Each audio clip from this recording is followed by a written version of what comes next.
to review the 2025 proposed fee adjustments for your consideration.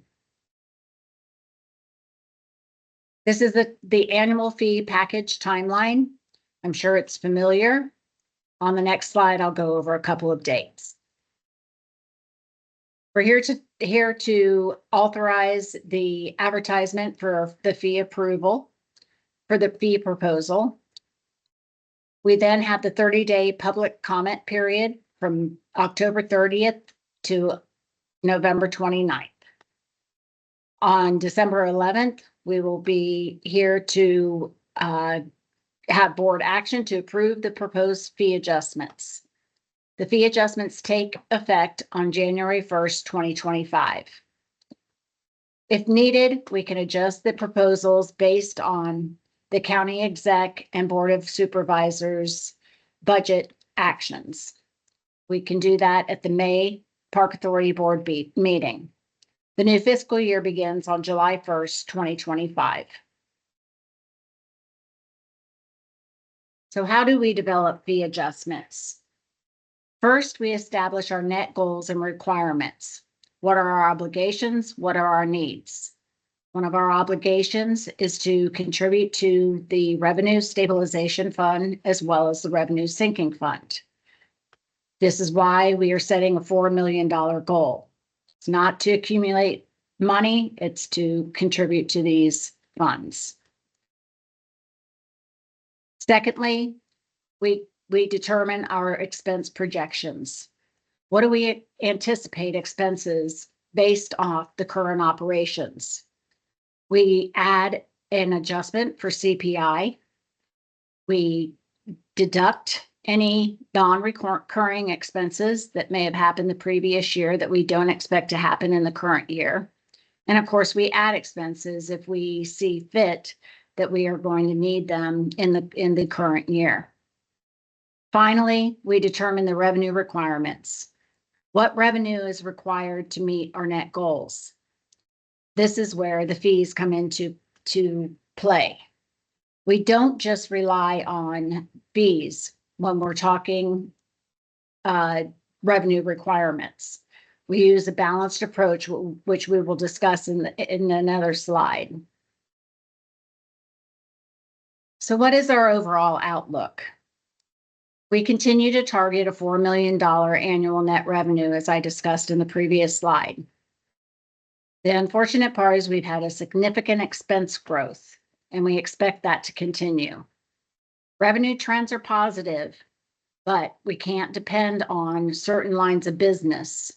It will put us at risk. Our rec centers and our golf are in demand. We have seen sustained growth and promising growth. Rounds of golf were at their record high in FY24, as well as our memberships at the rec centers. Unfortunately, our expense increases have been significant, and they impact our bottom line. Expenses were $7.3 million higher than the previous recorded high in FY23. We expect this trend to continue. Operating expense increases remain a primary driver for our fee increases.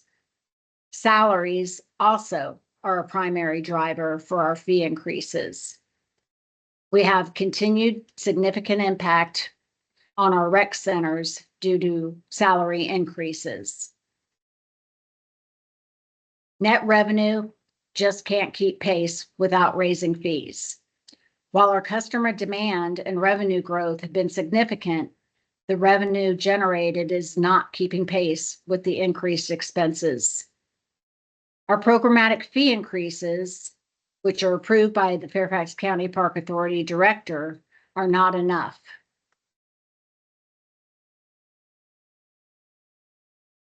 The balanced approach, which I alluded to in a previous slide. We don't just look at fee adjustments. We know that it's a sensitive area and no one likes to increase fees.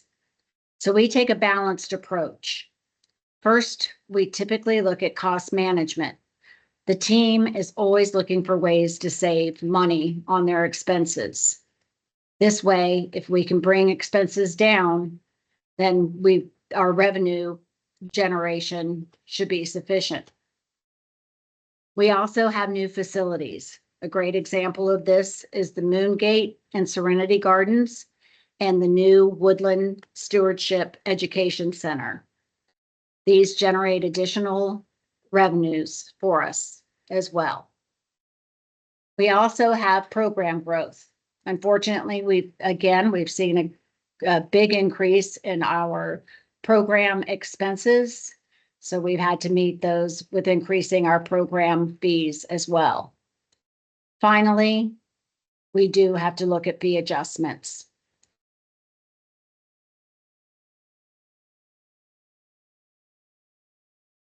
Our revenue fund net goals are to continually increase the sinking fund to address significant expenses and deferred maintenance costs at our rec centers and our other funded facilities. You'll see in the next slide what our deferred maintenance costs look like. We also need to meet the revenue stabilization reserve target of 10% of expenditures. We have to plan for unexpected expenses such as MRA, operational costs, and capital.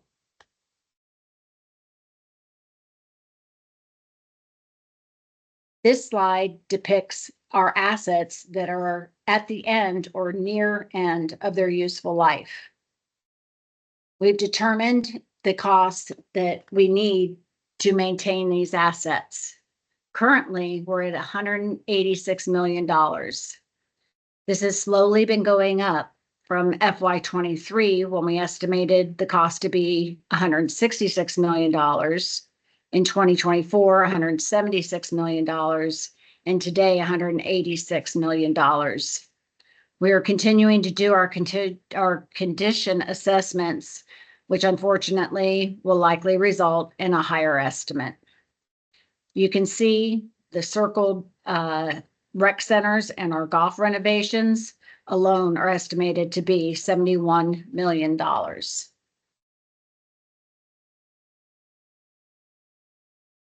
Our baseline 2026 revenue fund assumptions are for revenue to increase 2.4%.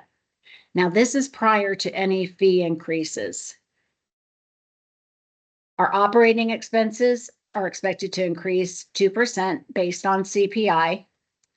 Our salary expenses are expected to increase 4% for merit staff and 2% for non-merit staff. Based on our county estimates, our benefits are estimated to increase 3.1%. You can see by this graphic that with the 2.4 increase in revenue, we expect to earn $1.5 million over the previous year. You can quickly see that with our expenses increasing at a rate of just 2%,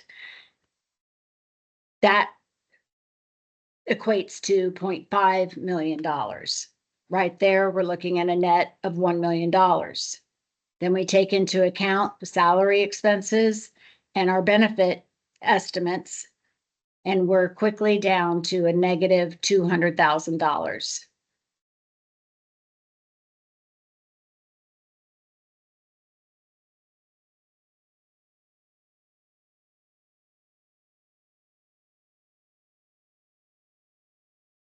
Now, we've discussed some of the factors that have been out of our control, such as MRA, our salary increases, as well as the operational expenses that are determined by our vendors. There are other factors that are uncontrollable as well. Weather, for instance. We calculated that if we had to close all of our golf courses for a particularly stormy day in the middle of the summer, we would lose $76,000. If we had to close our water mine at the same time, it would be $26,000 just for one day. You can see that that adds up very quickly. We'd be losing $100,000 in one day. Now consider the fact that we could have a bad week of weather. That is completely out of our control, but obviously affects us immensely. There are also market factors. For instance, just a few years ago, golf was not as in demand as it is today. From year to year, the market can change. We are still recovering from the post-pandemic reality. We had large losses during the pandemic that we have not quite yet made up for.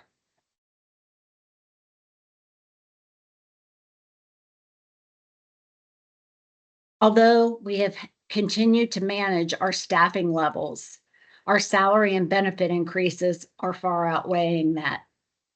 You can see by the green graph that our salary increases are much higher than, as you see that blue line, which is our team's hours. So despite our best efforts, the cost of people continues to go up regardless of our staffing levels. Our operating expenses have hit a new high in 2024. We've had significant increases in maintenance and repair and contracted programs. I discussed earlier that our contracted programs expenses have increased, and we've had to meet that with a increase in our contracted program fees as well. Maintenance and repairs have also increased significantly for us. So we've seen the fee package, and this is just a few of the highlights from that. Our rec centers, we are proposing a membership fee increase, as well as new household rates.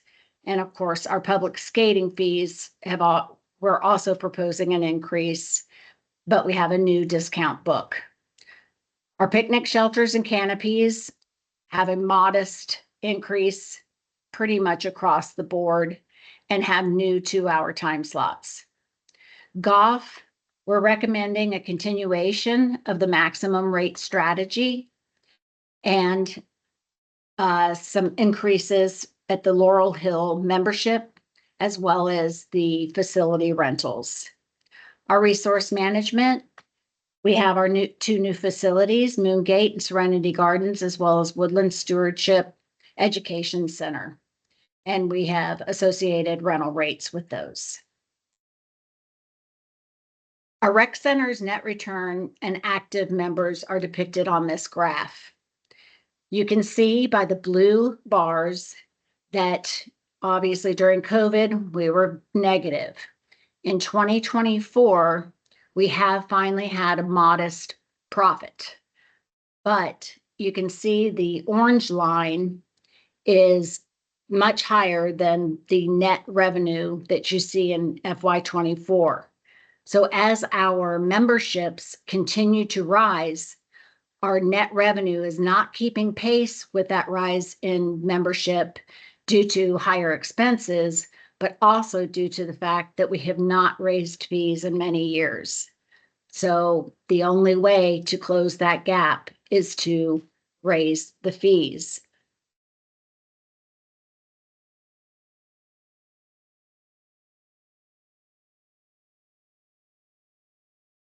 Golf is a good story. We have record levels in FY24. There have been surges in play over the past 4 years. It's what people are calling the new normal for golf. People are enjoying getting to the great outdoors. Many of our weekday rounds have increased as well due to people having more flexibility in their work schedule. New technologies are also making it easier for golfers to identify and book available tee times.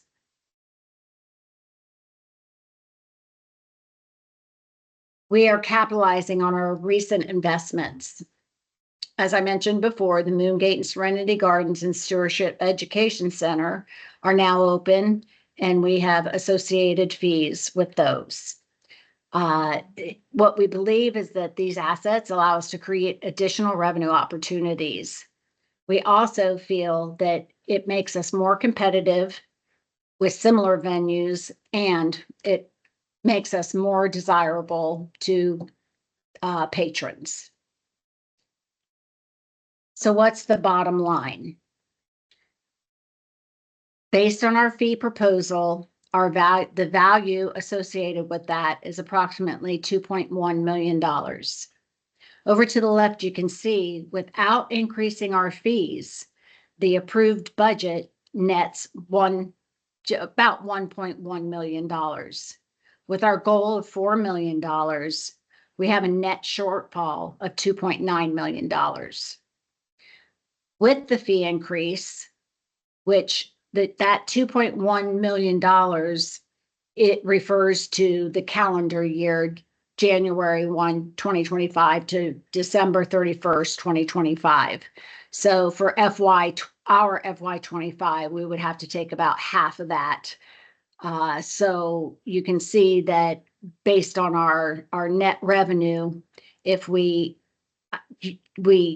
benefit from the fee increases by about $1 million, we come to a net after our goal of $4 million to still a shortfall of $1.8 million, but it substantially puts us in the right direction towards that $4 million, which I've discussed our balanced approach, and that is the way that we intend to make up the remainder of this deficit. But you can see without a fee increase, there's no hope of reaching that goal. So tonight, our action item is to have the approval of the advertised proposed fee adjustments. Just a quick reminder of the timeline and what it looks like. We need to advertise to the public for a comment period of October 30th to November 29th. And then, of course, we would be seeking board review and approval in December. Again, the fee adjustments would take effect in January.